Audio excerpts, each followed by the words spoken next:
O CNN Entrevistas de hoje traz uma entrevista exclusiva com um político de longa trajetória pública no Brasil.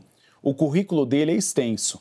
Ele é ex-presidenciável e ex-deputado federal, foi governador do Ceará, ministro da Fazenda do governo Itamar Franco, ministro da Integração Nacional no primeiro governo Lula, dentre tantos outros cargos importantes na história da política brasileira.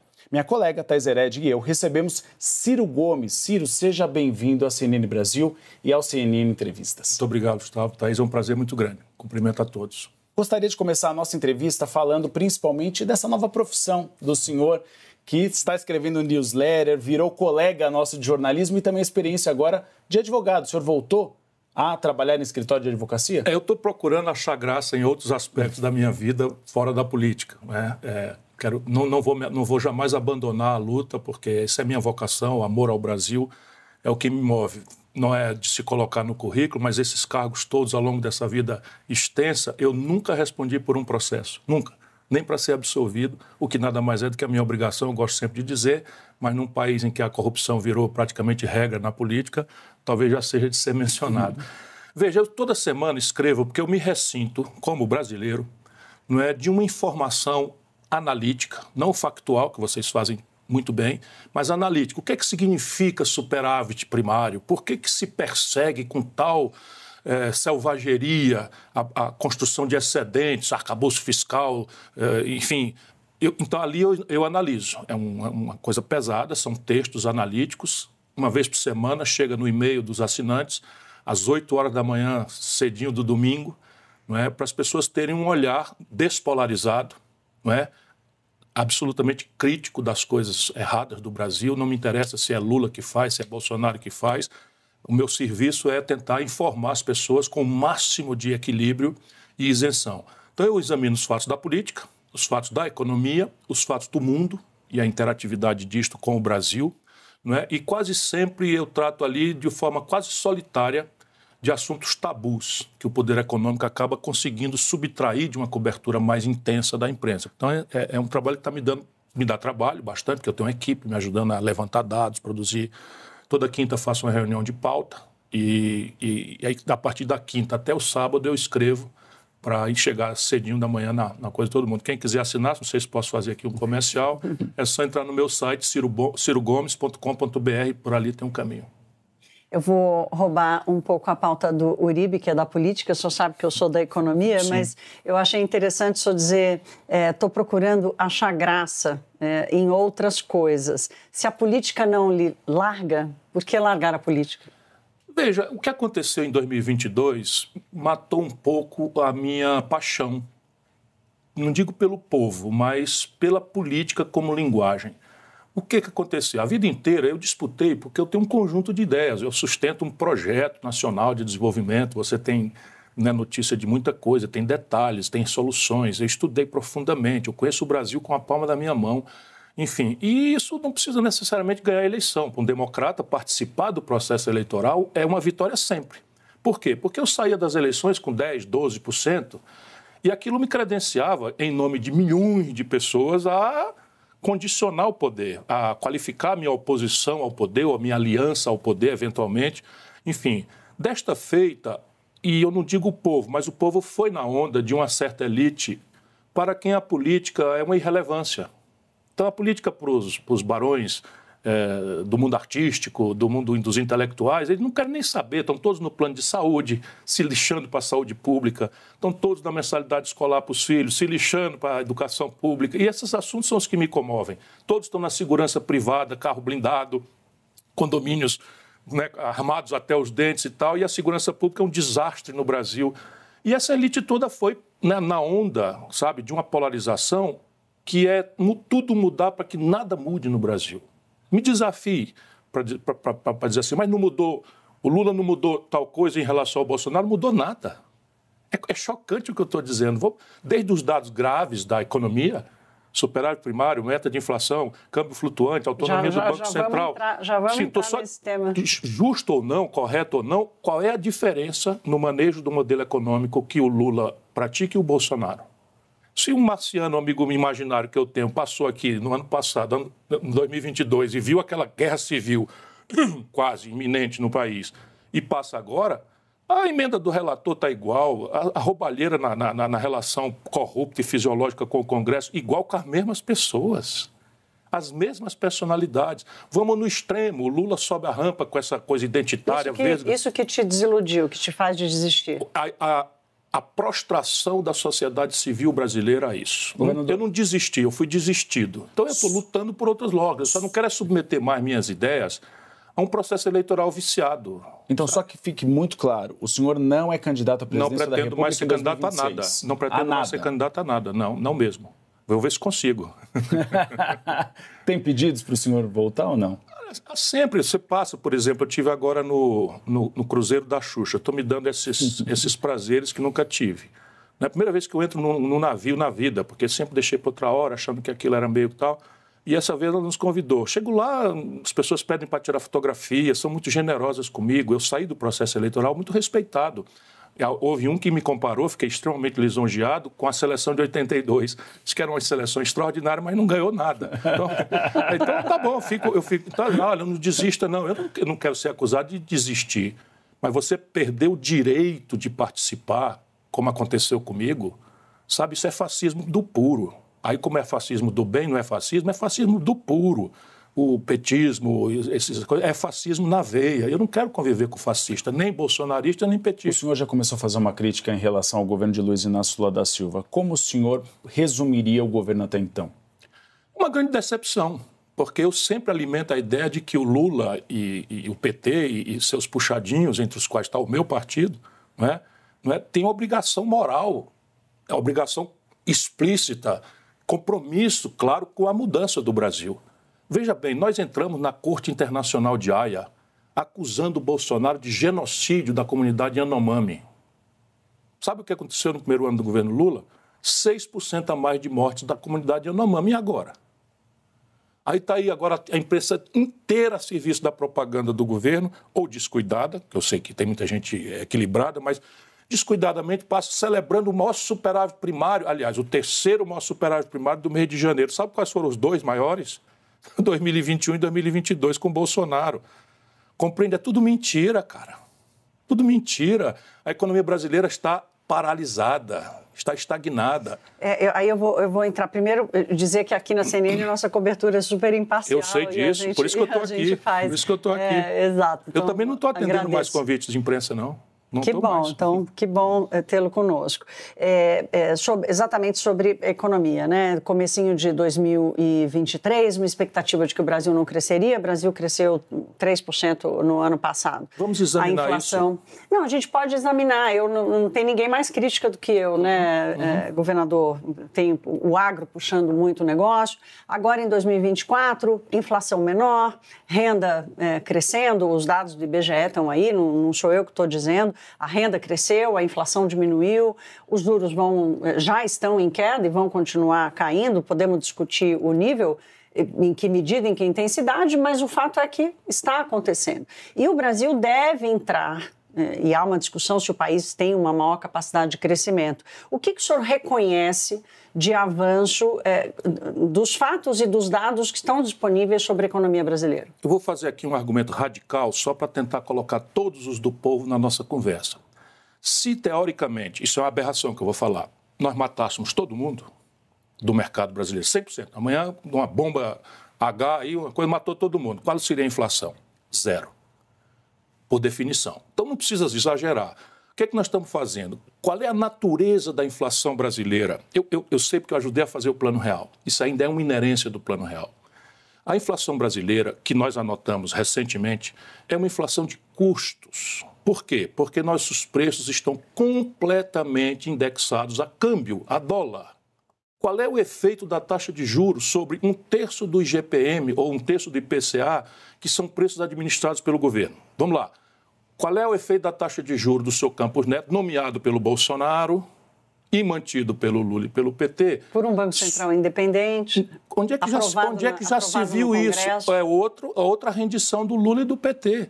Só que lá na lei complementar de autonomia do Banco Central, feita uma votação inconstitucional, virtual, em plena pandemia, tocada pelo Lira, Arthur Lira, em plena pandemia, numa votação virtual, ainda assim está previsto lá no artigo 5º da 179, que é a lei complementar que criou, só no Brasil o Banco Central é desse jeito, só no Brasil, porque o FED norte-americano é mandatado por um mandato duplo, perseguir a menor inflação a pleno emprego. Mas o do Brasil também. Não é. O único mandato do Banco Central brasileiro é perseguir a menor inflação, ponto. Aí ele diz que, se possível, dá uma olhada no nível de atividade econômica. Isso não existe em nenhum lugar do mundo, nenhum lugar do mundo. E foi feito para prevenir uma eventual chegada minha no poder. Por quê? Como é que se imagina um Banco Central que faz política monetária com títulos do Tesouro? Ele não faz política monetária com títulos do Banco Central. Ele faz política monetária com o dinheiro dos impostos do povo brasileiro. E o dono, o chefe do povo do Tesouro não tem ingerência. Mas está lá previsto, no artigo 5º, que o Conselho Monetário Nacional pode pedir a mudança da direção do banco. O Lula não fez isso. Sabe quem é o Conselho Monetário Nacional? A Haddad, a ministra do Planejamento e o presidente do Banco Central.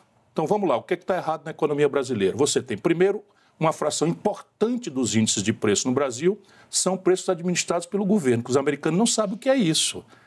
Chicago não entende o que é isso. Vai me perdoar. Chicago não sabe que a Petrobras resolve fazer seu preço. E qual é o efeito da taxa de juros? Pelo amor de Deus, Thaís, sobre um preço que o governo faz. Então, a Enel, agência cooptada pelo setor elétrico, que está de cabeça para baixo, para usar a expressão do próprio presidente do administrador do sistema, do ONS, também a Enel dá 35% de tarifa no Ceará e o Banco Central anota isso, um efeito disso no IPCA. Qual é o efeito disso da taxa de juros?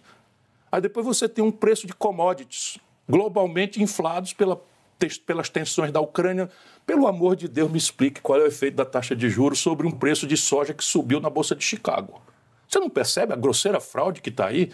Se a gente quiser discutir verdadeiramente o assunto... Mas isso é explicitamente, né? Não é, porque a lógica de taxa de juros baixar a inflação é quando você tem uma inflação de demanda. Ou seja, eu tenho mais gente podendo e querendo comprar do que oferta de produtos. Sabe qual é a taxa de ociosidade da indústria brasileira há 20 anos? Entre 20% e 15%. Então, nós temos uma capacidade instalada ociosa e estamos atirando em demanda.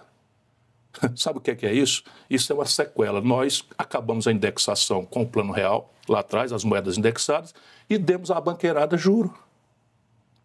Então, nós estamos indenizando qualquer risco inflacionário com juro pago pelo povo. Sabe quanto foi a conta? No primeiro ano do governo Lula, recorde histórico de 718 bilhões de reais de juro. E isso não é a falta de austeridade fiscal, não. Esse dinheiro sai do mesmo bolso que não sai para a saúde, que não sai para a segurança, que não sai para a educação. E é isso? O PT, a esquerda, o PSOL, você percebe? O PDT, o meu partido, nós estamos dizendo amém a isso. Alô, Luciana Genro, tenha paciência. Comigo não, violão. O senhor disse que o PDT funciona numa espécie de puxadinho do governo Lula. O senhor é favorável que o PDT saia do governo Lula? Veja, isso tudo no nosso partido, pelo menos, é amadurecido, vamos dizer, democraticamente. A maioria dos meus companheiros, com argumentos respeitabilíssimos, prefere ficar no governo. Eu, entretanto, estou autorizado a ter a minha própria opinião. É evidente que o partido tomando decisões, eu vou acatá-las, porque não estou mal satisfeito com o meu partido. Mas, programaticamente, o que está acontecendo no Brasil é o oposto do que nós do PDT representamos. O senhor consegue citar? Exatamente o oposto. O Lupe tenta todo dia reduzir a taxa de juros de um dos maiores escândalos da história brasileira, que é empréstimo consignado. Todo dia. E o governo fica contra o Lupe. Para proteger o empréstimo consignado, sabe o que é, né? Desconta na fonte e entrega para o banco sem risco operacional nenhum. E você cobra quase 2% ao mês, irmão. Fala isso na Europa, nos Estados Unidos. As pessoas ficam chocadas, acham que está tendo erro de tradução quando eu falo, ou a não fluência em inglês ou francês, meu. Ninguém acredita nisso quando eu falo. O crédito pessoal no Brasil vai para 300% de juro. O Lula está desautorizando o Lupe, então? Mas já fez isso de forma escandalosa, já mais de uma vez. O senhor consegue citar um ponto positivo da tua gestão? Civilidade. Civilidade no trato das coisas da democracia. Isso é um valor relevante para quem tinha um bandido na presidência da República, um genocida que causou centenas de milhares de mortes. Você tem alguém do campo da democracia, sabe, com quem você pode dialogar, a quem você pode criticar, eventualmente sem correr o risco de amanhã levar um tiro. Enfim, percebe? Isso eu valorizo. Agora, isso é uma âncora que amarra a gente ao passado. O meu compromisso é com o futuro. Numa das suas newsletters, o senhor escreveu elogiando a política industrial que foi recém-lançada pelo governo. Procurou a Luiz Mercadante, presidente do BNDES, e depositou ali alguma esperança de que ela dê certo. Por quê? Porque é um conceito. A esquerda petista e seus puxadinhos, para não ser incoerente, né? Mas quando eu falo puxadinho, eu estou pensando no PSOL. Sabe, o discurso de PSOL, o discurso de PT, sabe, de progressismo e tal, em cima da cripto-reacionarismo que rege a economia brasileira, é uma coisa que destrói na cabeça do povo. Nós estamos deixando um buraco na cabeça do povo brasileiro e daqui a pouco o bolsonarismo, sem o Bolsonaro, vai comover essa gente. Pelo buraco moral, intelectual que nós estamos produzindo, desertando da tarefa histórica de uma força progressista, que é organizar o ideal. Sabe, a realidade tem suas complicações, suas condicionantes, ok, mas a gente organiza o ideal, organiza a luta, ativa a política, senão qual é o sentido? A gente vai lá para dourar a pílula, para curar a ferida com um band-aid e com o câncerzão correndo para metástase? Então, por que política industrial? Porque neoliberalismo não é um palavrão.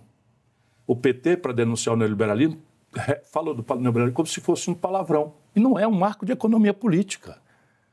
Perverso, insustentável, já desmoralizado intelectualmente no mundo, ninguém mais defende, está todo mundo agora um neoprotecionismo, neonacionalismo na economia, grandes políticas industriais acontecendo na China, já era, mas nos Estados Unidos acontecendo, na Alemanha fazendo, e no Brasil, finalmente, né, o governo reconhece a necessidade conceitual. Então eu escrevo porque eu quero ajudar.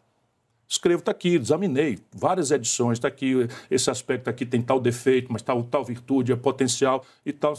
É tudo mentira. O que é mentira? Toda a política industrial é mentira. Essa que vai ser adotada essa pelo que anunciou-se é mentira.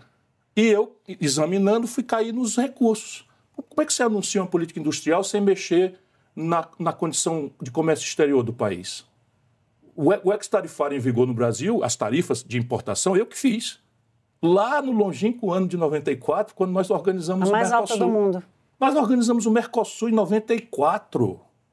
94. Não é a mais alta do mundo, Thaís. Sabe por quê? Porque o industrial alemão se financia a 0% de juro ao ano. O industrial brasileiro se financia a 40%. Se a tarifa brasileira não cobrir essa externalidade, que não diz de ineficiência nenhuma do produtor brasileiro, ele morre. Por isso o Brasil é sede da maior desindustrialização da história do capitalismo mundial e segue sendo. Percebe? Então não faz, tem esse primeiro defeito. Depois você, por prostração propagandística, porque é mentira, abandona o setor de petróleo e gás, porque não é mais moda. Ora, pelo menos nos próximos 30, 40 anos, um país como o Brasil tem por fazer em petróleo e gás. O que não quer dizer que a gente não entre em paralelo na economia verde, na descarbonização. Nós nem regulamentamos a produção de hidrogênio verde, percebe? Depois você vai para a grana. Quanto é que o Brasil vai embotar na superação do retardo tecnológico extenso, que é uma das razões da nossa incapacidade de competir no nosso mercado e em terceiros mercados? Sabe quanto é que eles botaram para fazer? 300 bilhões. Sabe quanto é que o BNDES aplicou durante o período Bolsonaro, para a gente esculhambar logo aqui, com o indizível Bolsonaro, o canalha Bolsonaro, quer que eu diga mais o quê? Mais do que isso. Por quê? Porque eles só fizeram empacotar os dispêndios médios do BNDES e anunciaram como coisa nova. Então, você está falando que a ideia é boa, mas a execução... Não vai acontecer nada. Vamos lá, o desenrola. Todo mundo que me acompanha sabe que eu transformei a denúncia da inadimplência das famílias brasileiras num problema de macroeconômico. Você com inadimplência de 72 milhões de pessoas humilhadas no Serasa e SPC, você não tem como alavancar uma das ferramentas do crescimento econômico, que é o consumo popular. Pois bem, eles pegaram a ideia, empacotaram de forma... estatizaram o risco, que eu não faria jamais, e na hora disso transformaram valores que valiam 10% da dívida, porque é o desconto que você consegue no leilão do Serasa sem o governo ajudar, e fracassou. Por quê? Porque o governo não tem dinheiro para botar 70 bilhões de reais no fundo garantidor. Tudo mentira, cara. Desculpa. Tudo mentira. Uma ideia boa, desmoralizada. A ideia boa. Sabe o que eles fizeram agora? Eu vou dizer aqui para todo mundo ver. Não sai na imprensa. Sabe esses 93 bilhões de reais desse pulso de bom pagador Estranho, né, não? O Lula e o PT e o Haddad sem dinheiro para nada, corta daqui, corta dacolá, confusão, de repente resolvem pagar o calote dos precatórios do Bolsonaro, 93 bilhões de reais. Eu digo, opa, como eu conheço a vida? Sim, cara, e aí tem. Fui atrás e achei, sabe o que é? Eles venderam os precatórios para bancos, poucos bancos, 2 bancos, que compraram esses precatórios com deságio de até 50%. Quem venderam? O governo, Lula. Isso é uma falcatrua maior do que o Mensalão e do que o Petrolão juntos. Governador, conversando no Palácio do Planalto... Sabe quando é que saiu isso na imprensa? Nunca. Vai sair agora, porque vocês estão me dando a oportunidade. Se eu tiver provas, pode pois dá. Manda o Ministério Público fazer. É tão simples, eu vou dar a pista. É simples, sabe o que você faz? Você pega o seguinte, quando é que no mercado os precatórios estavam sendo vendidos com deságio de 30%, 40%, 50% e por que eles passaram a fazer? Oficia a Justiça Federal e pergunta quem são os terceirizados. Até um repórter pode fazer isso, vai na Justiça Federal e pergunta quem são os portadores dos créditos que estão vindo buscar pelo valor de face, não sendo os credores originais. Você vai achar um banco, 2. No Palácio do Planalto... Os mesmos, de sempre. Há alguns assessores que dizem que Luiz Inácio Lula da Silva está disposto a conversar com o senhor. Já houve algum aceno? O senhor está disposto a sentar com o presidente da República?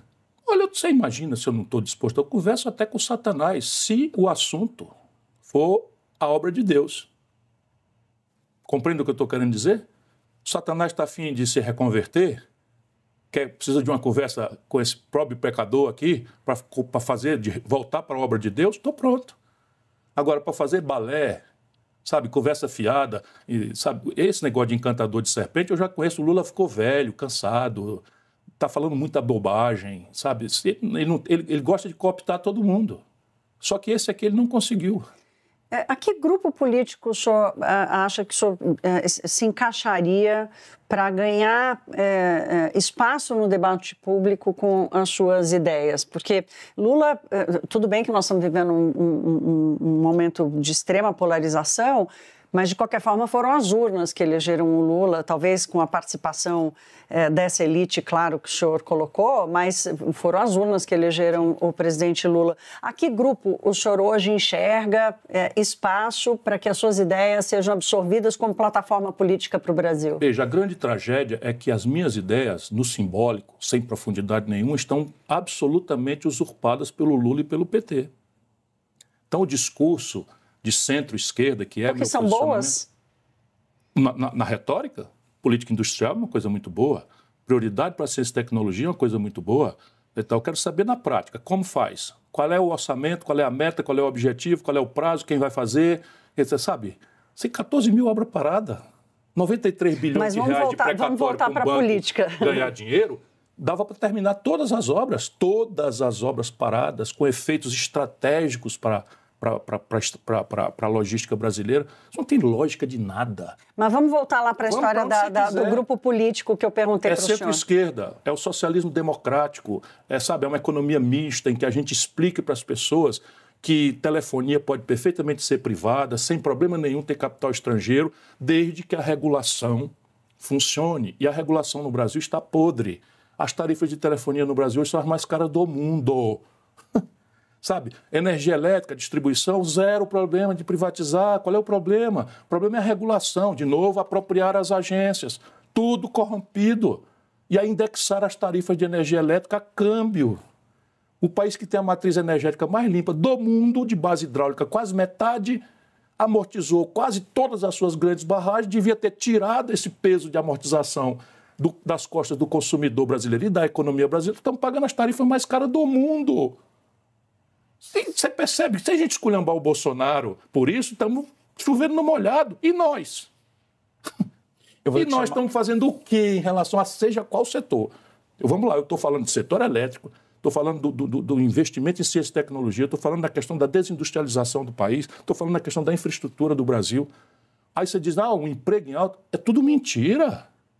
É tudo mentira você considerar que um cidadão que está trabalhando no Uber ou como entregador do iFood está empregado, isso é uma grande fraude. A informalidade no Brasil já alcança 60, 70 milhões de pessoas. Sabe o que significa isso? Daqui 20 anos tem 50 milhões de velhinhos descobertos de qualquer cobertura previdenciária e lá não terá mais solução. Então, quem é que pensa no futuro no mundo? É a esquerda. É o pensamento progressista. Quem é que se preocupa com a humanidade? Não é a direita selvagem, patológica que nós temos no Brasil, não. E o que é que nós estamos fazendo em relação a isso? Governador, eu vou ter que chamar um rápido intervalo e a gente volta em breve com uma entrevista de Ciro Gomes aqui no CNN Entrevistas.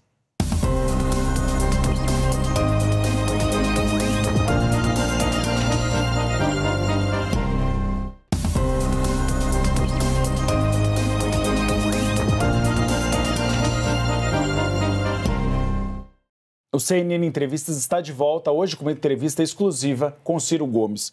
Governador, eu gostaria de falar um pouco da família do senhor. O senhor teve um desentendimento com Cid Gomes durante a campanha eleitoral. Os senhores já voltaram a conversar? Estão com uma relação harmoniosa? Não tenho muita vontade de falar sobre esse assunto, não. Vai me perdoar. Certo. Ou seja, não. Não. Ele saiu para o PSB e há uma demandada de alguns integrantes do PDT ao PSB. Preocupa o senhor essa saída? Não. Eu conheço muita história do Ceará e sobre isso eu quero falar, eu posso falar, porque é o meu primeiro amor, né? É o povo do Ceará. E ali existe, por muita debilidade, muita fragilidade, um partido que é o Partido do Palácio da Abolição. E eu respeito isso. As pessoas querem se defender, querem levar ali uma bobagemzinha do governo e tal. E eu respeito profundamente isso. Por isso que eu nunca confundi. Eu fui governador uma vez, fui o mais popular governador da história do Ceará e era o mais do Brasil. Saí com 84% de aprovação. Nunca mais tentei ser reeleito. Por quê? Porque eu considero a reeleição uma impertinência e dou coerência ao meu discurso. Pelas tantas, então, eu resolvi, me tornei inelegível por força de lei, aos 50 anos de idade, para criar uma liderança nova, com todos os dotes extraordinários, que é o Cid. Fiz um esforço imenso para abrir caminho para outra liderança nova, o Camilo Santana. Essas pessoas se reuniram, sabe, por pura vassalagem ao lulismo. O mesmo fenômeno que aconteceu no Brasil, ali não houve um desconto sequer para considerar que eu dei vida política a eles. Nem um telefonema, nada, zero. Então, assim, o senhor não conversa nem mais com o Camilo Santana? Não. Para mim, e veja, quando eu rompo, porque quando eu faço tudo para que eles cresçam, uma das coisas que eu tenho que fazer é sumir. Nunca aceitei esse grau de recurso contra a decisão, senão não nasce uma liderança. Como o Lula nunca deixou nascer uma liderança perto dele. Me diga quem é o segundo petista. O Haddad, que era o cara que tinha perdido a eleição para a reeleição de São Paulo, que é um pau-mandado. A Dilma, que vinha de ser do PDT, sem tradição nenhuma e tal, para ele continuar mandando. Isso é uma estratégia de coronel que eu tenho horror a isso. E lá no Ceará nós temos um trauma com isso. E a turma do Bolsonaro ainda me chama de coronel, né? Então eu resolvi não ser candidato e me transformei em inelegível, porque o meu irmão, sendo governador, eleito e reeleito, eu não posso ser candidato a nada lá no Ceará. E o Tasso dizia, mas você está louco? Com 50 anos de idade? Não, pai, isso não dá vez às outras pessoas. O senhor acha que Jair Bolsonaro será preso? Vai ser. Mas eu espero que com a prudência e a franquia que ele tem direito, como qualquer bandido, mesmo que seja uma pessoa como ele, qualquer bandido tem direito a devido processo legal. E se o Supremo, por estrelismo, continuar fazendo bobagem, monocrática, decisões precárias, vai só cevar o argumento que cada vez mais faz ilegítima na opinião pública a sua conduta. Então o que é que tem que ser feito? Assegurar ao Bolsonaro ampla, total e irrestrita defesa, presumi-lo inocente, que é do devido processo legal, garantir todos os recursos e só com uma condenação coletiva e definitiva, com trânsito em julgado, e pagar seus gravíssimos crimes. Como é que o senhor vê a legitimidade reconhecida ou percebida pela população brasileira do processo sendo conduzido pelo STF? Não está sendo conduzido pelo STF, lamentavelmente. A imprensa fala STF, mas tem sido o ministro Alexandre de Moraes, que, por seu turno, sendo muito qualificado, ele sabe fazer, ele é estudioso, mas eu acho que ele corre um risco grave, né, de amanhã ser o argumento para a suspeição da conduta. Isso que o Bolsonaro já está excitando no meio do povo. Foi por isso que o professor Mangabeira Unger, aliado do senhor, procurou Jair Bolsonaro em 2 oportunidades? Olha, você tem que perguntar ao Mangabeira Unger. Para mim foi um disparate e é muito improvável que as pessoas acreditem, mas eu soube disso pela nota da Mônica Bergamo. Como eu conheço o Mangabeira, eu digo, e é bem capaz de ter feito mesmo. Aí ele faz um desmentido absolutamente desagradável para depois assumir que fez. O que eu posso dizer no escuro, não falei com ele nem antes e nem depois disso, ele é absolutamente autônomo, nós somos bons amigos, não deixarei de ser amigo e admirador dele, mas eu já disse certa feita a ele o que eu vou dizer aqui de novo. Ele é a prova da incompletude de nós seres humanos, porque é um gênio sem par no mundo, em ciências sociais e tal, um filósofo, um jurista, cosmólogo. Ele é uma figura absolutamente única no planeta hoje, o cérebro, o pensamento e tal. Mas como prova da incompletude humana, é um político desastrado. E fez isso sem conversar com ninguém. Mas eu afirmo para você, não tem maldade nenhuma, que ele foi amigos em comum, não sei o quê, e tal. Ele foi lá conhecer o Bolsonaro, ouvir do Bolsonaro o que faz, falar coisas para o Bolsonaro e tal. E o Bolsonaro, como canalha que é, já botou na imprensa. A ingenuidade está condenada na política? Mas ser ingênuo na política é mortal. É mortal. Eu que o diga. Mas você sabe, é preciso não confundir ingenuidade com boa-fé. Porque se você não tiver boa-fé, também não faz sentido fazer política. Sabe, se você caiu, ontem entrei num táxi, o táxi me reconheceu, e aí, curioso, pergunta e tal, não sei o quê, no fim ele faz aquela afirmação que eu sei que está na cabeça de todo mundo, e eu, Ciro Gomes de antigamente, reagiria, mas eu absorvi. Ele disse, eu sei que todo político é ladrão, ou sei lá, todo político, nenhum político é santo. Ele ainda deu, nenhum político é santo. Pronto, é o que o povo pensa. Mas por quê? Porque se você não tiver boa fé e se você não cultiva a decência só porque é importante cultivar, você vai cair na vala comum, você é um bobo. Minha mulher de vez em quando diz assim, a gente com dificuldade, me condeno aqui para pagar indenização ao Collor de Mello, condenado a 9 anos de cadeia, eu estou obrigado a indenizar por dano moral, porque critiquei o Collor fazendo o meu exercício de político. O que é pacífico na legislação, o que é pacífico na jurisprudência, o Tribunal de São Paulo me condena a pagar uma indenização completamente criminosa, quase R$1 milhão que eu não tenho. Aí minha mulher dizendo, está vendo? A bobagem que você fez, renunciou a 3 pensões, 3 aposentadorias, porque eu fiz isso. Ex-governador, ex-prefeito, ex-deputado, tinha direito a essas imoralidades do Brasil, essas 3 aposentadorias, e eu não renunciei agora, não renunciei na data. Mas assim, é de boa fé, eu não quero... Que moral eu teria de estar falando o que eu falo aqui se eu tivesse sustentado pelo povo do Ceará com 3 aposentadorias? Mas hoje faz falta, os remédios estão caros para valer. Qual o prognóstico que o senhor faz para o Brasil nos próximos anos, na tentativa de se firmar como um líder, por exemplo, da questão da mudança climática, da transição energética? Como é que o senhor enxerga o reconhecimento do Brasil nesse papel, independentemente das figuras aqui que o senhor já tratou de nomes? O país como vocação e a forma como ele caminha para lá? As potencialidades do Brasil talvez são a maior dor que eu sinto. E, aliás, eu vou só parafrasear o Darcy Ribeiro. Assim, sabendo o Brasil que nós poderíamos ser, é a maior dor que eu sinto ver o Brasil como é. Percebe? E é o seguinte, esses potenciais estão postos. Nós temos 8.400 quilômetros de litoral, com ventos sazonais relevantes, ou seja, nós podemos ser a maior plataforma de energia eólica do mundo, não conseguimos até o presente dia regulamentar a energia eólica offshore. Por quê? Porque os canalhas de Brasília, e isso é o neoliberalismo à brasileira, estão enxertando em todos os passos da reconversão energética, da descarbonização, da energia solar, estão enxertando a conta do pagamento de termoelétricas sujas a carvão e a diesel, desligadas, que tem o status de receber take or pay, dados pelo Fernando Henrique, que o Lula mantém. Resultado é inviável, porque o take-off de uma energia nova é caro.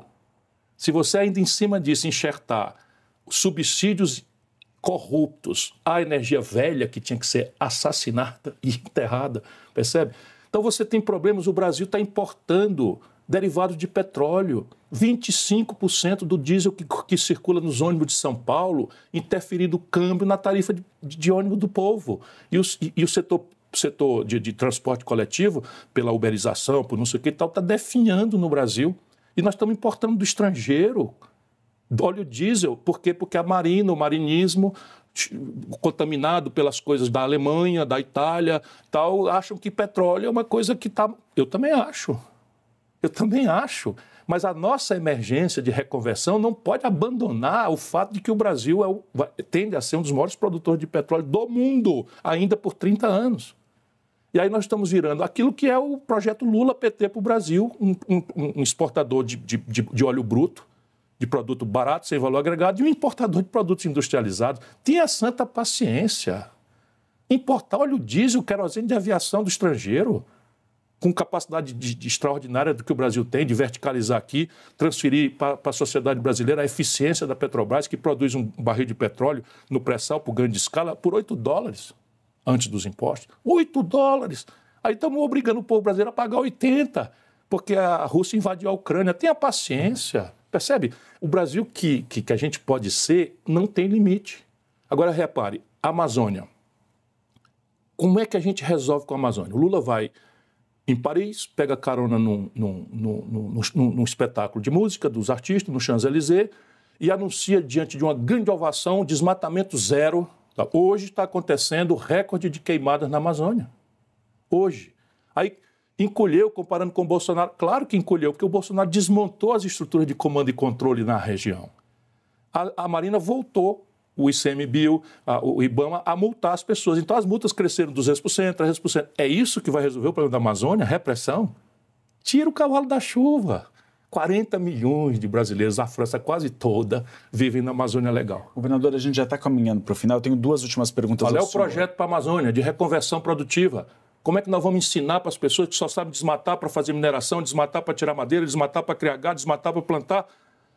E agora fazer as pessoas aprenderem que a floresta em pé vale muito mais. Claro que vale muito mais. Mas como é que eu vou, sabe, zoneamento econômico ecológico, reconversão produtiva, financiamento, acesso a mercado, sistemas de empresariar coletivamente para ganho de escala. Nada disso está sequer imaginado. Isso é a deserção máxima do pensamento progressista brasileiro. O senhor disse que... E os artistas estão batendo palma para isso. Os intelectuais, tudo dizendo amém, porque senão o Bolsonaro volta. Vá pro diabo. O senhor disse que o Lula tem falado bobagens. Por que o senhor considera que ele tem falado bobagens? Porque é muito, irmão. É muita bobagem. Muita. A última agora tem gravíssimas sequelas para nós, brasileiros, e para a humanidade, potencialmente. Mas por que falta assessoramento? O Lula é aquilo que eu chamo de arrogância ignorante. É uma ignorância arrogante. Porque nós, quando ignoramos as coisas, a gente é modesto.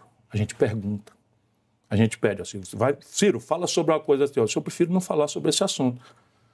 Olha, eu não estou preparado para responder isso. Não, ele se sente o cara. E que conselho o senhor daria para Luiz Inácio Lula da Silva hoje? Sabe, largue de querer ser popstar estrangeiro e venha trabalhar aqui. O Lula tem essa virtude, ele é muito trabalhador. Muito trabalhador. O Bolsonaro era um preguiçoso.